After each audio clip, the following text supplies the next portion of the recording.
I think the influence peddling and corruption associated with this administration is a huge story, and there can be a tendency to normalize it, to go, well, he's just trumping again, man. He is like, selling Teslas in the front yard, and he is taking in cash payments in the backyard.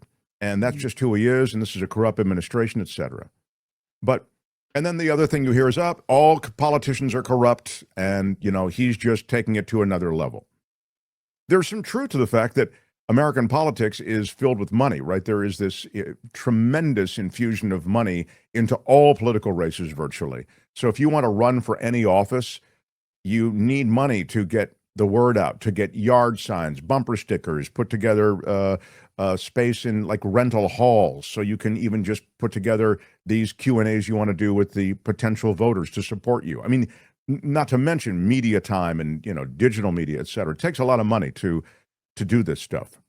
So that, by definition, because you need money to get even a righteous message out, that by definition opens you to corruption, because when people give a lot of money to someone or something, they expect something in return. In this case, with Donald Trump, you take a lot of money in from Elon Musk. He's their top donor. The Republican Party and the Trump campaign people got no greater funder than Elon Musk. And what does he do? Well, there's been no greater individual private person who's been welcomed into government and has transformed government like Elon Musk did. Now, you can't tell me that there was no connection between Elon Musk's donation to Donald Trump and Elon Musk's power that was conferred to him by Donald Trump. I mean, he gave him the keys to the governmental kingdom, and he went in with all of those aspiring tech bros from 18 years of age to 26 years of age, people who knew nothing about government, and then they started chirping about how Social Security is broken and USAID is broken, and this is a waste and that is a waste, completely misunderstanding some of the most fundamental aspects of how funding goes on. But the reason Musk was there is because he gave so much money to Trump. So it is with the Qataris. They don't give Trump a plane without getting some understanding. I mean, it's implicit in the gift. We will get something back. We will get access to the president and likely an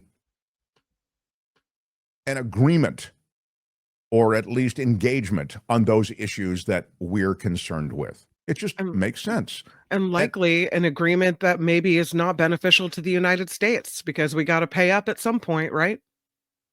Trump cares about Trump first. It certainly should be clear to you by now. Now, this is why, while he polishes his brand, which is all populist, right? I care about you. I'm up against the big machine. I don't need any money. I'm doing this for the American people. While he polishes that brand and has that gleaming brand of populism to his people, we know the reality is he's trying to money himself. Okay, that's all political, and it's a kind of it's a quid pro quo. It's also a pay to play. It's patronage. You find it with the tariff deals. We've told you when Vietnam was hard hit by the tariff initially in the first week, they made a deal immediately to allow Donald Trump to build a Trump resort in Vietnam. All the impediments were gone. It's even underwritten on some level by the government of Vietnam. So this is clearly a way that Trump personally benefits from that, and the Trump family. But that doesn't even begin to get to what's going on most recently with the auction to dine with President Trump, and the idea that you can, again, create foreign influence peddling right there in the White House. They are creating vehicles for foreign influence peddling. The Times piece from the New York Times: when the bidding stops today, the top buyers of a Trump family crypto coin will win a tour of the White House. The sale of face-to-face access to President Trump using the Trump family's own cryptocurrency has done more than benefit him financially, though it's certainly done that. Trump announcing last month that leading buyers of his digital coin that the family is marketing would be rewarded with a private dinner with him at one of his golf courses, and that the very top bidders would win a tour of the White House. So that auction ends today, and there is this bipartisan criticism about there, and that, there also are suspicious trading patterns around this meme coin and his stable coin. These are the coins, the digital currency that is involved in all of this. So crypto investors around the world have been expanding their holdings of this digital currency. It's called a meme coin. It's the dollar sign in capital letters. It says Trump. And that's usually a novelty investment. That's not the kind of thing that people invest in big numbers. But as you can imagine, crypto investors around the world are involved because Trump is hitting this coin so hard and promoting it in this way and involving a contest. So a lot of crypto investors are going, wow, the coin is definitely going to take off. So buyers in interviews and statements have said that they bought the coins or entered the dinner contest with the intention of securing an action by Trump to affect United States policy. This is where you begin to see, I'm buying the coin, I'm throwing all this money at Trump because I want to influence U.S. policy on something that I care about. So the meme coin's trading price, adding billions of dollars, at least on paper, to the value of this Trump family-owned digital currency. They've reeled in more than $1.3 million in fees. They take a cut every time the coins change hands. And a lot of large traders, sensing an opportunity to cash in, have moved quickly and sold their Trump holdings after they take the ride. So you're seeing all of this trading around this Trump digital currency, and a lot of it's being done on Trump's platform, this World Liberty, it's called. It's like the Charles Schwab of buying digital currency. So he is getting some backlash. I mean, you're hearing from Cynthia Loomis, the Republican of Wyoming, that it does give me pause, she said, because it complicates our work here. The optics are challenging. I mean, again, that's like, that masquerades as like major criticism when they just talk about, well, it kind of looks bad, when it actually is bad. So the aggressive effort by Trump and his partners to promote the dinner has also drawn scrutiny from former securities regulators. They say that Trump may be violating federal securities laws. Of course he is. I have a question. Let me just finish this point, because he wouldn't be targeted for investigation for violating the securities laws because he's curtailed crypto enforcement efforts. So SEC and Justice Department, they don't even have divisions that would investigate him, not to mention he is essentially immune from any kind of prosecution. Now, go ahead. Where does the money does the money go to? If they're raising money for what? I mean, I guess they're looking at who buys the most crypto, so the money's all like involved in the crypto, or is there some type of money that people are paying in order to get into the dinner as well? Does that fundraising go somewhere? Does it benefit America? Does it benefit the Trump Foundation? Like, how quaint that you would think in terms of where's the benefiting money? America. I guess I want to know, where's the money? Whose money is it? Well, it's Trump and the Trump family's money. They are buying, you understand, the rest of the world is buying these digital currencies, okay, a digital currency. So that digital currency is owned by Trump and the Trump family. Right, and it's traded there. You can acquire it on their platform. So they are double dipping. They're getting whatever, a piece of every transaction.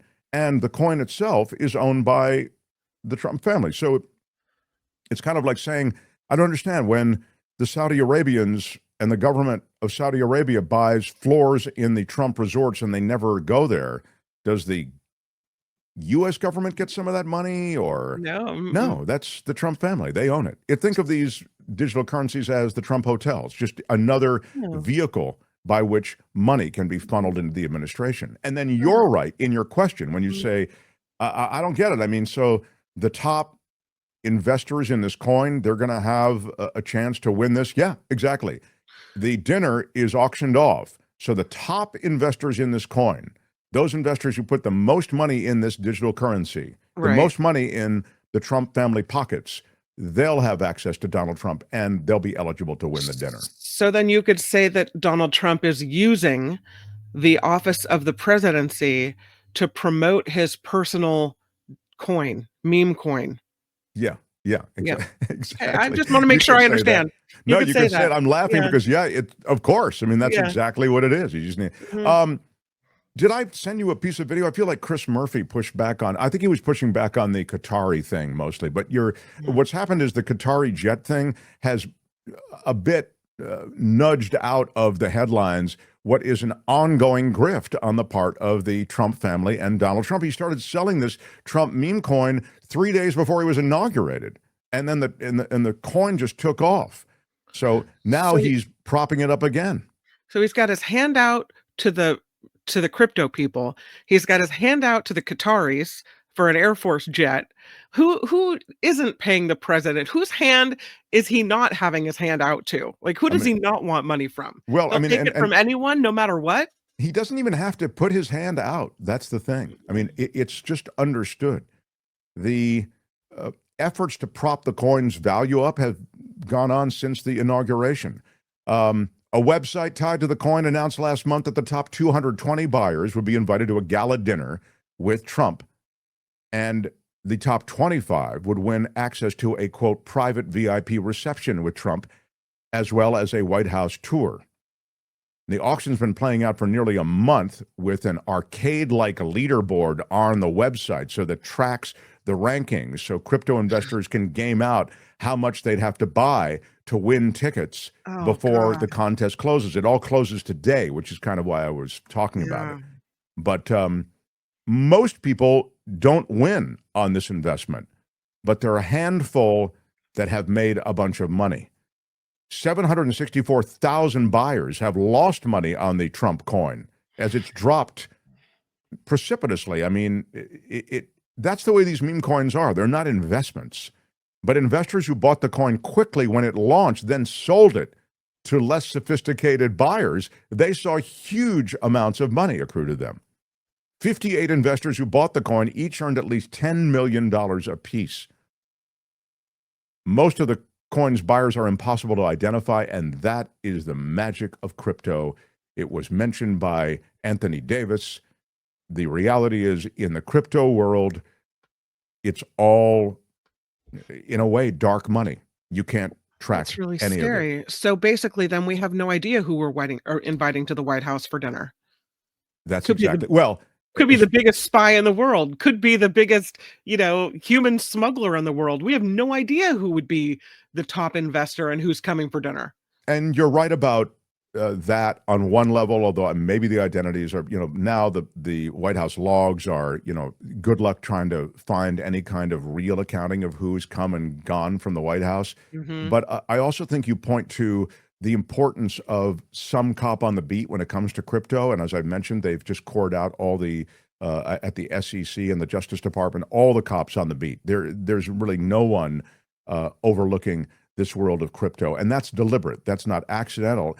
And crypto and dark money is the way that human trafficking and narcotics and these things that we want less of in the world, it's how they can all be paid. Their business, the marketplace exists in, if you will, a dark web cryptocurrency filled world. And so it's scary. My dinner with the dictator, says is it Ivy Kaminsky. That's very good. Yeah. Hi, it's Mark, and I thought that was great. Hit the notification bell. You'll know whenever there's a new video being dropped, and please subscribe to our channel to help us save the universe.